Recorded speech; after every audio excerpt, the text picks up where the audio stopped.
Good day, everyone, and thank you for joining us on the Business Report. I'm Denise Williams, your guide through the latest happenings in the world of business.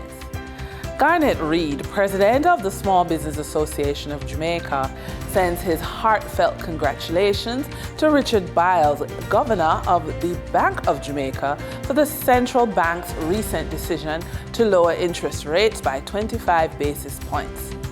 For members of the SBAJ and the wider 422,000 strong Jamaicans who own small businesses, we are depending on Mr. Biles to stand with us and continue to advocate for lowering interest rates, President Reed stated.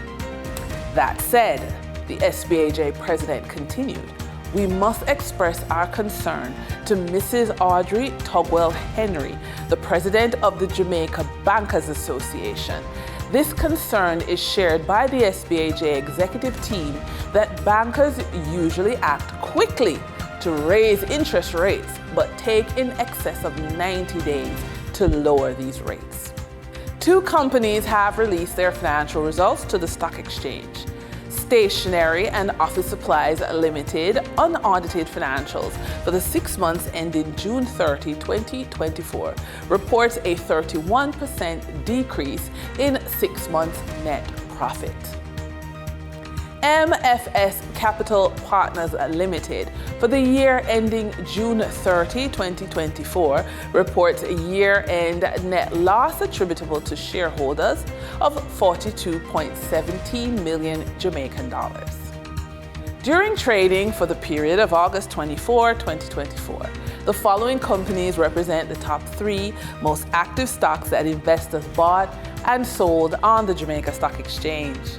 Media conglomerate Radio Jamaica Limited with 10,510,500 units represent 43.0% of the market value in terms of sales.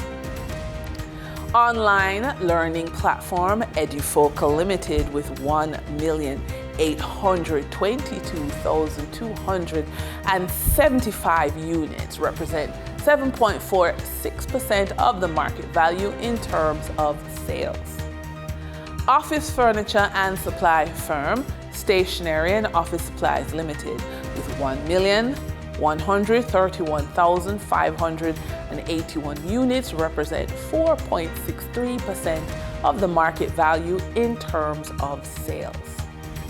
Moving from the money moves of investors, executives, and companies on the stock market, we turn to the Forex market. On August 26, 2024, the Bank of Jamaica reported that US 62.42 million was bought from Forex traders, while US 55.19 million was sold to Forex traders.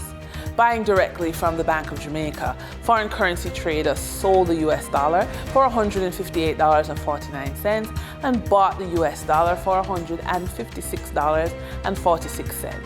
The difference between the buy and sell rate was $2.03, which represents a profit for Forex traders for every US dollar traded. Canadian Forex traders earned a trading profit of $1.71 from transactions at the Bank of Jamaica. The Canadian dollar was sold at $117.85 and bought for $116.14.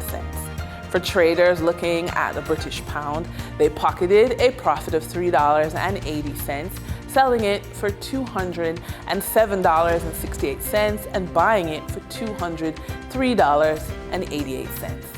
For the credit report tip of the day, we continue to look at rebuilding your credit after the age of 50.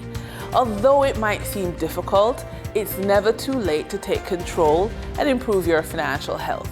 So if you have assets and freelance income, you are in a strong position to rebuild and boost your credit score. So we have a strategy for you. Negotiate with your creditors. If you're struggling to make payments, don't hesitate to negotiate with your creditors. You may be able to arrange a more manageable payment plan or settle debts for less than you owe. And with that, we wrap up today's business report. I'm Denise Williams. Appreciate your company. Stay well informed, stay ahead of the curve. Until our next update, Take care.